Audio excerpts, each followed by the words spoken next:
गांव में तो सब जगह अकाल की परिस्थिति हो गई है।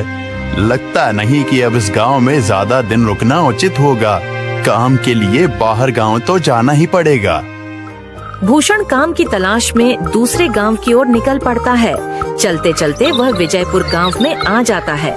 वहां उसका रहने का कोई ठिकाना नहीं था और उसके पास कोई काम भी नहीं था।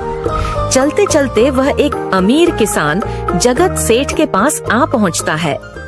सेठ जी, मैं भूषण दूसरे गांव से आया हूँ। हमारे गांव में अकाल की परिस्थिति हो गई है। लोगों के खेत सूखे पड़े हैं। गांव में बूंद बूंद पानी के लिए लोग तरस रहे हैं।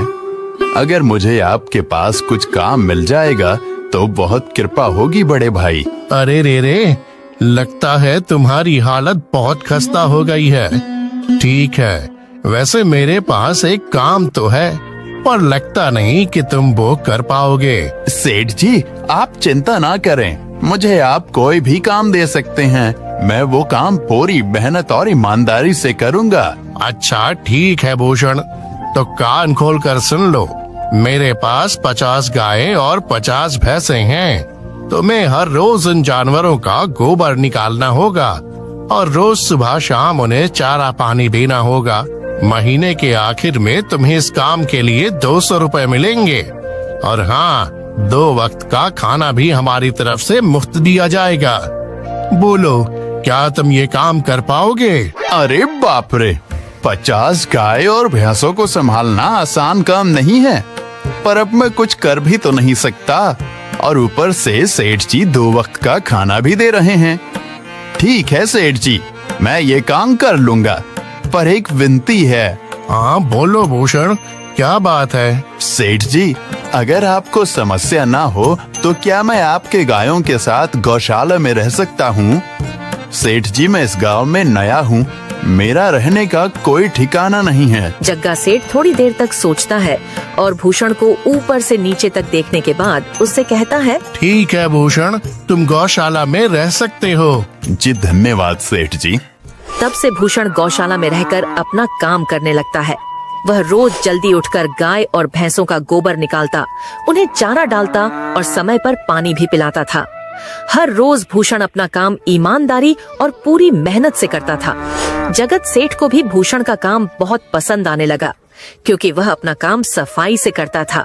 एक दिन जगत सेठ भूषण को बुलाकर उससे बोलता है, भूषण, मुझे तुम्हारा काम बहुत पसंद आया है। तुम गाय और भैंसों का अच्छा ख्याल रख रहे हो, इसलिए दूध की गुणवत्ता भी बढ़ गई है और गायें पहले से ज्यादा दूध भी दे रही हैं।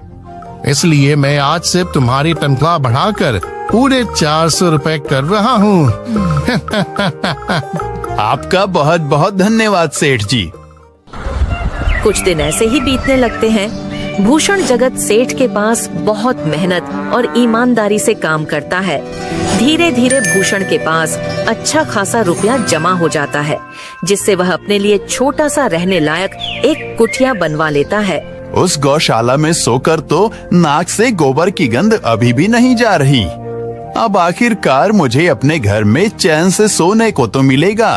तब से भूषण जगत सेठ के पास गौशाला में काम करने आता और 2 वक्त का खाना खाकर अपने घर सोने के लिए चला जाता था। कई साल ऐसे ही बीत जाते हैं। भूषण की मेहनत के कारण उसके पास अच्छा खासा रुपया जमा हो जाता है।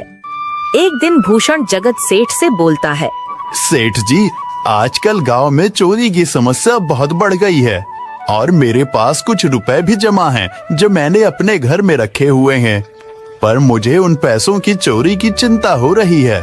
आपको तो पता है कि मैं दिन भर आपके पास ही काम करता हूँ और सिर्फ रात में ही घर सोने जाता हूँ, इसलिए मुझे रोज उन पैसों की चोरी की चिंता सताती है। हाँ भूषण, तुम बात तो बिल्कुल सही कह रहे हो। आए दिन गांव में नए नए चोरी के किस्से सामने आ रहे हैं और दिन भर तो तुम्हारा घर खाली ही रहता है, तो चोरी होने की संभावना तो जरूर है। जगत सेठ थोड़ी देर सोचता है और फिर भूषण से कहता है, देखो भूषण, ऐसे समय में तो गांव में एक ही जगह है जहां पर तुम्हारा धन सुरक्षित रह सकता है, और वो है जमींदार का घर। क्या जमींदार का घर? हाँ भूषण, इस गांव के जमींदार बहुत ईमानदार और दयालु हैं। ऐसा मैंने कुछ लोगों से सुना है और उनके घर पर बहुत सारे पहरेदार भी हैं, तो चोरी होने की संभावना बहुत कम है। तुम अपने पैसे उनके पास रख सकते हो। अच्छा, ऐसा है क्या सेठ जी? ठीक है, फिर आज ही मैं जमींदार जी से मिलकर बात करता हूँ और उन्हें अपनी समस्या बताता हूँ। उस दिन भूषण जमींदार जी के घर उनसे बात करने जाता है। तुम रुको, कहाँ अंदर आए जा रहे हो? वहीं रुक जाओ। जी, मुझे जमींदार जी से मिलना है। मुझे उनसे कुछ काम है। क्या काम है तुमको उनसे? मुझे जरा बताओ। जी, मुझे कुछ पैसे रखवाने थे उनके पास, यही काम के लिए आया था मैं। अच्छा ठीक है, तुम अंदर जा सकते हो। नमस्ते जमींदार जी, मैं भूषण जगत सेठ के यहाँ काम करता हूँ। कुछ साल पहले ही मैं दूसरे गांव से यहाँ आया हूँ। अच्छा भूषण, बोलो तुम्हारा क्या काम है मेरे पास? जमींदार जी, मैं सालों से जगत सेठ के पास काम कर रहा हूँ और मैंने कुछ रुपए भी जमा कर लिए हैं, पर बात यह है कि गांव में चोरी की समस्या बहुत बढ़ गई है, तो मुझे अपने रुपए घर में रखने से डर लग रहा है। अच्छा, कितने रुपए जमा किए हैं तुमने? जमींदार जी, यही कोई 5 से 6 हजार रुपए होंगे मेरे पास। वाह, ये तो बड़ी रकम है। मैंने आपकी ईमानदारी के बारे में लोगों से बहुत सुना है, इसलिए मैं अपनी रकम आपके पास कुछ वक्त के लिए रखने आया हूँ। हाँ भूषण, तुमने बिल्कुल सही सुना है। तुम्हारी रकम मेरे पास पूरी तरह से सुरक्षित रहेगी। तुम अब चिंता ही छोड़ दो, मैं सब देख लूंगा। भूषण अपने पैसों की थैली जमींदार को दे देता है। ये पूरे 5,800 रुपए हैं, आप गिनकर देख लीजिए। गिनने की क्या जरूरत है? तुम तो जगत सेठ के आदमी हो, मुझे तुम पर पूरा विश्वास है। जमींदार जी, आपका बहुत बहुत धन्यवाद। अब मुझे चोरों का कोई डर नहीं है, क्योंकि मेरे पैसे सुरक्षित हाथों में हैं।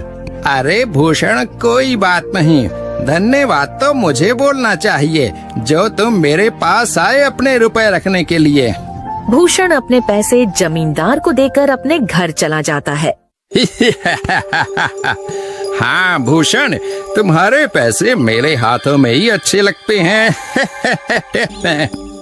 ऐसे ही भूषण ईमानदारी और मेहनत से जगत सेठ के यहाँ काम कर रहा था। देखते ही देखते 2 साल ऐसे ही बीत जाते हैं। एक दिन भूषण सोचता है, अब बहुत साल हो गए जगत सेठ के यहाँ काम करते हुए। वैसे सेठ जी तो बहुत अच्छे इंसान हैं, पर सोच रहा हूँ कि खुद की जमीन लेकर उस पर मेहनत करूँ, तभी मैं बड़ा आदमी बन सकता हूँ। अब जो मेरे पास थोड़े कुछ पैसे हैं और जो जमींदार के पास कुछ पैसे संभालने के लिए दिए हैं, वो जमा करके थोड़ी जमीन खरीद लूंगा। आज ही जमींदार से मिलने जाता हूँ और अपने रुपए मांगता हूँ। ये सोचकर भूषण जमींदार जी के घर चला जाता है। जमींदार जी, मैं अपने रुपए वापस लेने आया हूँ। आपके पास मैंने 5,800 रुपए दिए थे संभालने के लिए। अरे भाई साहब, मैंने पहचाना नहीं आपको, वैसे कौन हो आप? अरे जमींदार जी, मैं भूषण हूँ। पिछले साल मैंने आपको पैसे संभालने के लिए दिए थे, याद आया कुछ?